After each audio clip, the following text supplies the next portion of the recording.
your well-known boxers, Filipino-American professional boxer born in Honolulu, Hawaii. Former WBC light flyweight champion and currently the IBF junior flyweight champion, known as the Hawaiian Punch. That's Brian Viloria. You've heard him on Radio Manila many times. You've seen in our events, but we'd like to bring him on there because of the upcoming fight in January in the Philippines. New Year's greetings to you, Brian Viloria. Happy New Year, Ali. Thank you for having me on your show. It's always an honor to have Brian Viloria. First, I always say to all our listeners around the world, he's the most educated boxer that I have ever interviewed on the air, and he makes Filipino Americans and the Philippines very proud. Now, Brian, I know that you have always been preparing for so many fights and quite a few times in the Philippines now.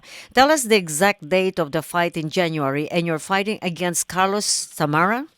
Yes, the fight will be in the Bay, in Manila, on January 23rd. It'll be televised on pay-per-view here in the United States on January 22nd. Mm-hmm. And how are you preparing for the fight? I understand you're doing the training right here. Is Freddie Roach your coach?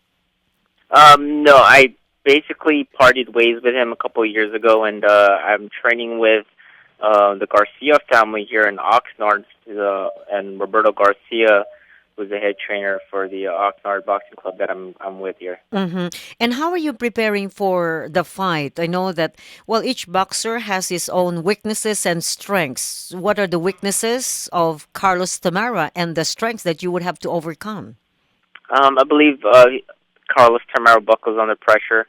I've seen a bunch of his film and his footages, and most of the fights that he lost to came upon opponents that put a lot of pressure on him and put a lot of combinations together and make him back up. I don't see him very effective in his offensive movement when he's backing up. So I should be able to come in this fight in shape and put my offensive and my combinations together. And his strengths are he has a long reach. He's tall, so he's going to try to box. He's a great boxer, so I believe he's going to be trying to go on his bike and box in this fight. Mm-hmm. He is the IBF number 8 challenger. Is that correct? Yes, he was a mandatory for the IBF World Championship, so it wasn't our choice. The IBF put him as a mandatory fighter for me to fight. So on the 23rd, he'll be against Carlos Tamara. And tell us about the exact weight. How much do you weigh now, Brian? I am just a few pounds over my division. I still got 2.5 more weeks to go, and I should be fine. I'm right where I am, where I need to be, and where I want to be. So by Saturday or by Friday, I should be on weight. Mm-hmm. This is a very important question. Many listeners, wherever I am, they always ask me to ask the boxers, how do you do that? You go up and down the scale, it's so much, so easy. And then you say, well, in a couple days, I will lose weight. How do you do that? It's not really easy. It takes a lot of discipline, a lot of hard work, a lot of focus on your diet. It's do it. If they just put their minds and their collective efforts into it, they're able to do to go down in weight. Mm-hmm. In any fight in the past, had there been any problems with you or any fighter who had passed the weight classification? In other words, that you had to pay penalty for that, or a boxer you're fighting against? Yeah, I've came across fighters that didn't make their weight, and we had to make an agreement on what weight to fight. But there's a few times where I was involved in a couple fights where my opponent hadn't come on weight. Mm-hmm. You mentioned about your diet. What's your routine like in the morning? Do you jog in the mountains by the hills, and what do you eat? Yeah. There's a lot of work that I put into it. Running and jogging is part of the work that I put into my arsenal.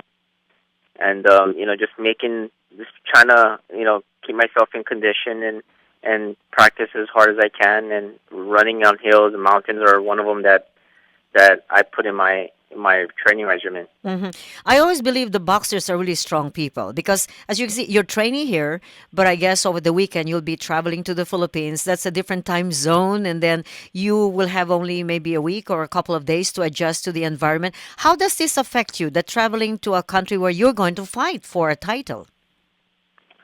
It's I try to go to the location ahead of time.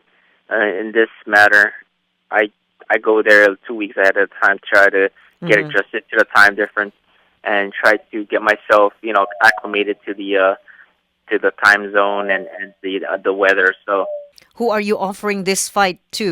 to all my fans, to all my supporters that always supported me from the start of my career, and you know and to my new fiance that I proposed to.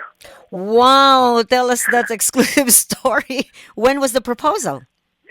It was during Christmas, Oh. and I'll get back to you. That's another story. That's another story. You promise we will have an interview of both of you then, and We when will. and the marriage and etc. Right? Okay.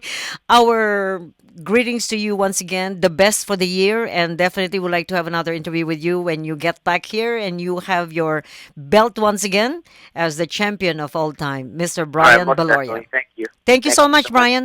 Thank you for having me on the show. Thank you. Thank you. Bye bye.